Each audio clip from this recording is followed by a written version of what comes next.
work to preserve, share, and continue her legacy while teaching kids about the civil rights movement and how they can make a difference. Yeah. You could have easily not picked up the torch and shared her story and kept her name out there and all the work that she's done. Why is my question. Why did you? That's a great question. There are times when it's exhausting work. The toll it can take on you. And I'm just a white person in the U.S. saying this, right?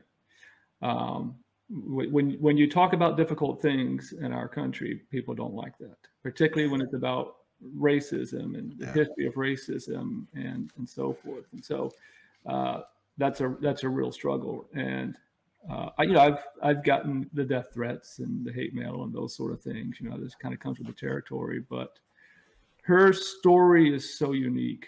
That she's a white Southern woman. She was exactly what the South was saying, why we needed slavery and Jim Crow and all those things. It was to protect our white women, our white Southern women, right? And here she was flying in the face of that, saying, I don't need your protection.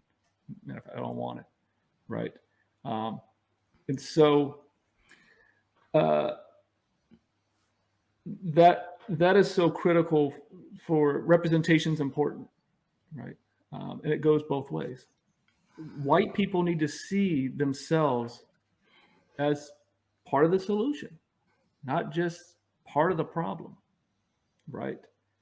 And so she's a very powerful representation of that, of what, when good, I don't want to even say well-intended, because that's not what that is, but people who choose the courage of their convictions decide to do something about it. And we look at these iconic images of her and so forth, but her story starts when she's 10 years old. And because people ask her all the time, why did you do it? What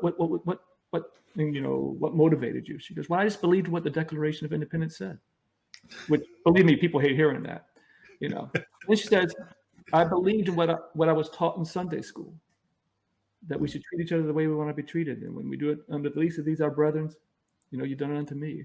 She says all that good King James stuff. But she goes, I just put it into practice.